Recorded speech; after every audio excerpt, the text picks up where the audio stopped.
Welcome to the second episode of the second season of The Lives Of. I'm your host, Audrey Creighton, and I'm thrilled to introduce my guest of honor this episode and my uncle, Mark Ferguson. Mark is the co-founder and creator of Brant and Cochran Axes from Maine, where he makes quality axes, educates people on the use of axes, and curates the history of axe making. Mark is one of the most humorous and kind people I know, and I'm so excited I have the opportunity to interview him. Thank you so much for watching. Okay, so our first question, could you tell us more about your childhood?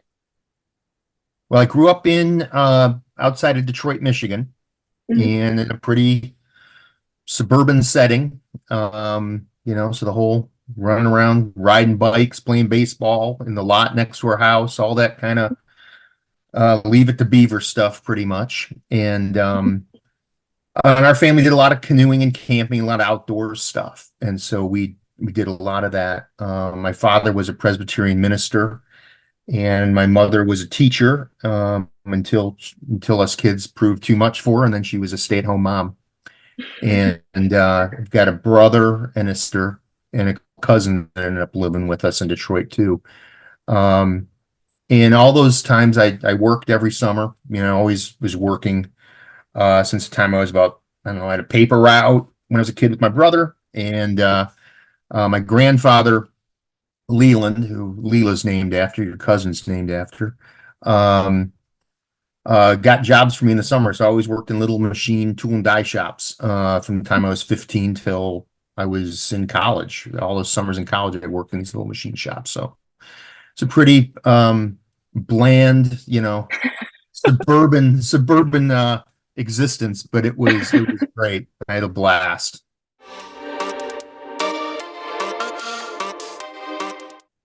Oh, I wanted to be Pete Townsend, the lead guitarist of the Who. So that's what I wanted to be. Yeah. Nice.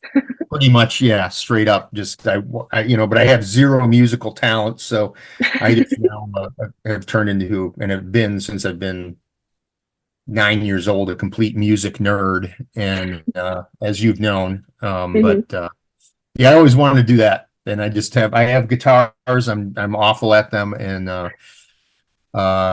so yeah, that was my dream, that never panned out. But yeah, you can still be a fan. You can still go it see. Could still happen. It could still happen. Sure, Yeah. it could still happen.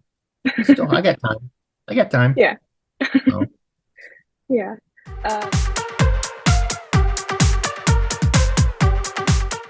Yeah. So I was a lawyer for 10 years, and then I co-owned a software company with a buddy from college for 17 years. And we sold that business in 2015. And I had a little bit of money that I would be able to, if I had enough money to buy a private island, I would have bought a private island, but it wasn't that much money. So I always wanted to do something with my brother. My daughter Leela was up in Maine going to college, and so we've been going to Maine. My brother's been in Maine since the mid 1980s, so we've been going up there as a family since then. So we're very familiar with the state and what it had to offer. But my brother and I always wanted to have a business together, and this opportunity came up. We've been talking. His godson was going to forestry school in the Adirondacks in upstate New York. And when Ryan graduated from high school, he's like, well, I'm going to get Ryan an axe for graduation to take to forestry school. And he could not find a good American-made axe. And so we said, well, geez, how hard can making axes be? It's like there's a piece of metal and there's a handle on it. How hard can that be? And since, we both went through liberal arts colleges where you're taught that you can do anything, we're like, yeah, let's start this axe company. Let's just do it. And we started that in 2015. We started the company in a 8-foot by 8-foot maker space, a shared co-op maker space. So that's, 8 by 8's the size of like your closet probably. And there was my brother, me, Leela worked for us a little bit, my daughter, and then we had a partner, Barry Worthing, one of our friends up in Maine, and the three of us started restoring old axes and then investigating how to make them. And so we found, eventually we found someone that knew what he was doing, Hmm. and came up with a process, worked with him on a process to start creating axes, and we started making them in 2017 and sold our first one in 2018, and been at it ever since. Yeah. Wow. It's a great origin story. Like, you couldn't find one, might as well make one. Yeah, right.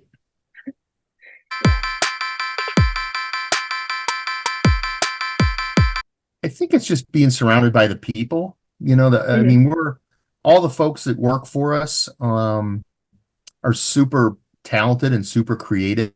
And being around them really is inspiring to see what they can do.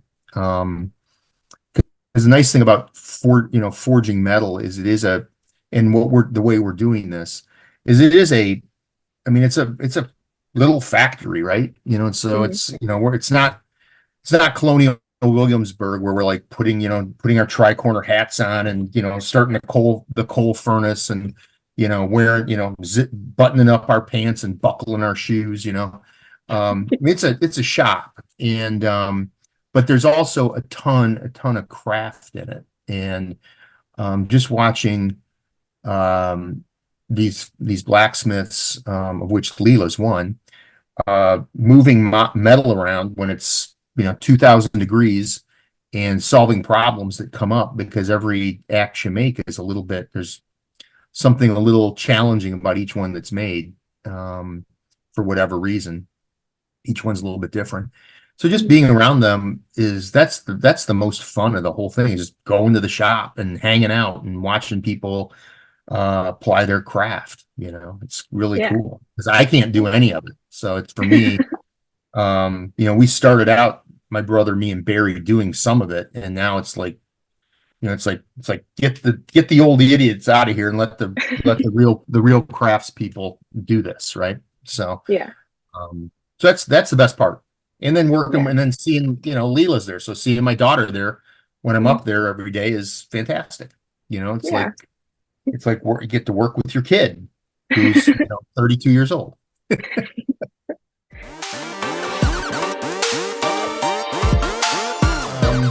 So when we started this out, it was really going to be me, my brother, Barry, maybe Leela, and then we'd have like one kind of blacksmith guy, right? And we were Mhm. going to like have this little teeny shop, and it was going to be like a gentleman farmer thing, like we're just going Mhm. to smoke pipes and like, oh, isn't this great? We have this little bespoke industry. Mhm.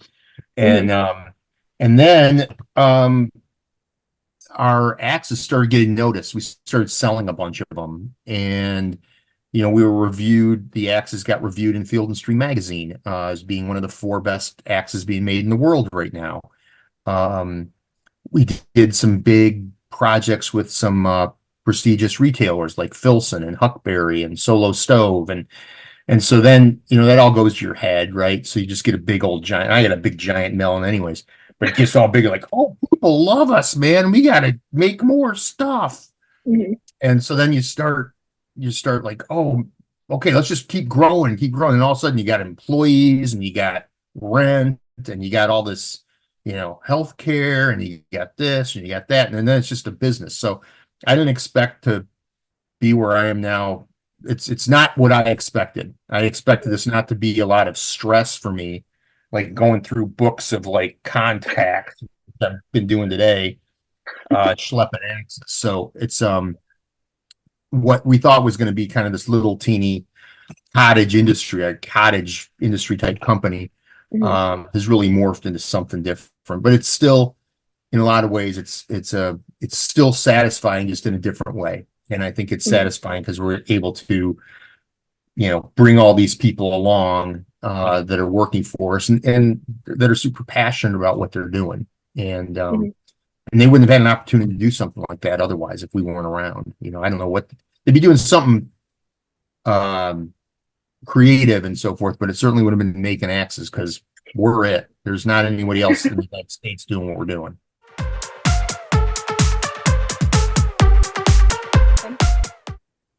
Well, everyone's all growed up, so we don't get to spend enough time together anymore. But the family's me and Sandy, and then we had two kids, and Leela, who's out in Maine, lives out there with her partner, and then Tess, who's in California and lives with her husband. Um, and so for us, I mean, at this point, getting together is almost like a miracle. And um, but when we do, I mean, the parts I like sharing a meal with everybody. I like being in the Mhm. kitchen and cooking and doing that. That's my favorite part of being together with them, because we don't, certainly I'm not going to go mountain climbing with Tess and climb up El Capitan or something like that, or jump off a mountain flying with her husband. And Yeah. although I have done some stuff with Leela where you go to like do cosplay stuff, which is kind of fun. Mhm. But anyway, so for we're kind of got a bi-coastal family at this point, with us Mhm. sitting here in Ohio. So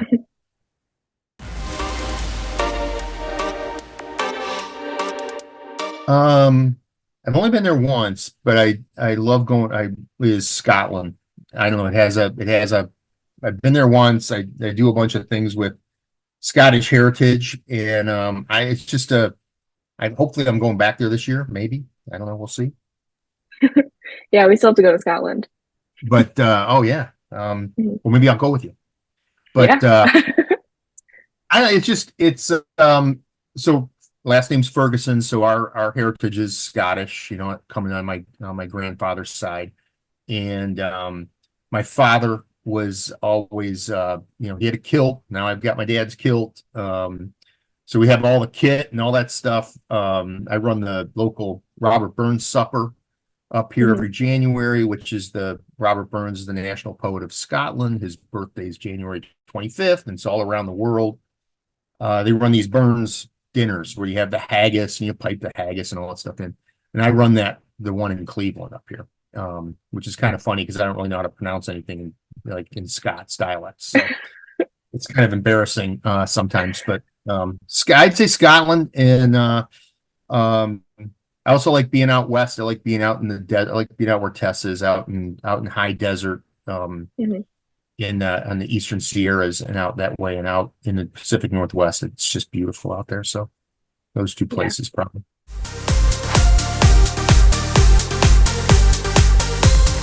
Well, I'm a couple things. One, I'm super passionate about music because I'm a big old nerd about that stuff. And I've been like that since I've been a little kid. So I'm sitting here listening to all my cassette tapes I made in the 1980s right now because I found my old cassette player. So that's pretty funny right now listening to those tapes. Um, so yeah, that are 40 something years old now, but they still play good and the songs are still good.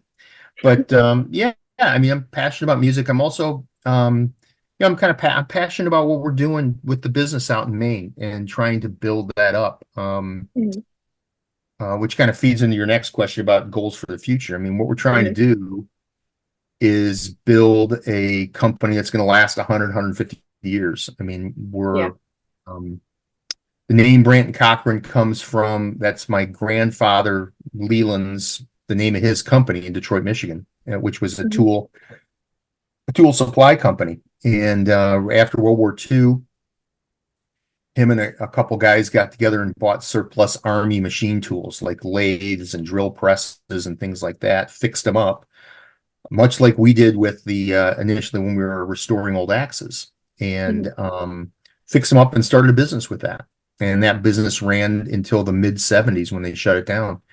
And when we were thinking of a name for our company, we just thought, well, let's just name it Grandpa's Company. The also all of the name of the companies from Grandpa, the all the branding, the colors, and the logo and all that stuff was taken off a matchbook that I probably have right here. It was taken off a matchbook that we found in one of his yeah, so there's Oh the yeah. original. So all the branding is taken from this. Wow. Um, and then anyway, so yeah, so I mean we're passionate about um maintaining Grandpa Leland's legacy and Mhm. trying to build up. There was a lot of companies in Maine that made axes, which that makes sense because they still do have a big lumber and logging industry. Mhm. And so for us, when we go find axe heads up there that we restore from these famous makers from the 1920s or 1910, you pick the axe head up, you go, oh, cool, I got an Emerson and Stevens, it's got the year on it and so forth. Mhm. And we're hoping that, 100 years from now, someone finds a Brant Cochran axe, goes, oh, cool, I got a Brant Cochran axe, man. This was made in 2022, Yeah. and then they go, I wonder who had that company. And they'll go back and look and see something about my grandpa, and Mhm. that's cool, and it's like Yeah.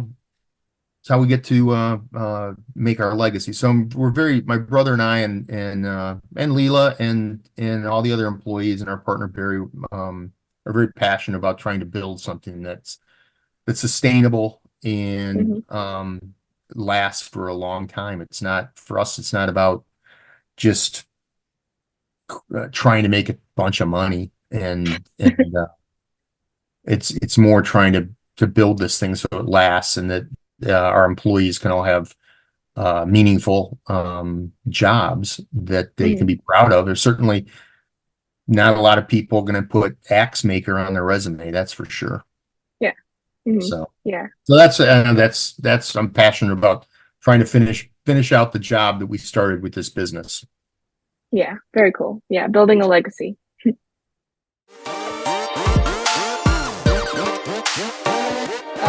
So you mentioned a bit about, your goals for the future. Is there any personal goals you have for the future? Uh, well, once we get the business squared away, I would like my personal goal not to be waking up at 3 a.m. stressing out about something I got to do for the business. Mhm. That'd be my immediate personal goal. Um, but not really. I mean, I don't see myself retiring really. So Mhm. I just want to get the business to the point where it's can kind of run itself. And so as a Mhm. personal goal, I want to be able to step back, have some other people run this thing, and Mhm. then people just look at our acts and go, man, these are really cool. And Yeah. I can sit there and have my ego stroked about how great our acts is. That'd be fantastic. Yeah. All the ego stroking and none of the work would be great.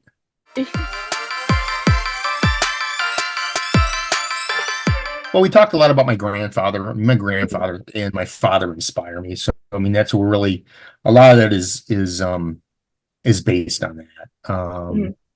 And then the other thing I always tell people, again, this goes back to my music nerddom. People that inspire me are gigging musicians. I mean, when I go to these little clubs and see bands that like no one's heard of, and they're schlepping their own equipment in. Mhm. They got a baby in the van. They're driving around the country with, and that always inspires the heck out of me because and they're all obviously way not some aren't, but most are way younger than me, and but it's always inspiring to me because it's people that follow their passion Mhm. without regard to um, how much money they're going to make or how famous they're going to be, or even without knowing what the path ahead is going to be for them, but they're doing it because they have to. It's like Mhm. it's something that they feel they're compelled to do, right? And that's always super inspiring to me. That people do that as opposed to just being robots going to work and whatever, just doing it just to make money and buy stuff. I mean, like we're all gonna die, and when we die, every time you see a hearse going to the cemetery, there's no U-Haul behind it carrying all your Yeah. stuff with you. Mhm. So, trying to stay inspired about what you're passionate about, Mhm. regardless of where it takes you. That's what inspires me. That's what I want. That's what I said, going into work and seeing all these people, including my daughter, doing what they love to do and making these things. Mhm. That's what keeps us going. I mean, that's what keeps them all going. They could be making tons more money doing something else. I know that Mhm. than what we're doing. But I think that's kind of those are the types of people that inspire me, whether they're musicians, whether they're crafts people, um, artists, those kind of folks. I mean, that's where I get, juice to put in my battery. Yeah.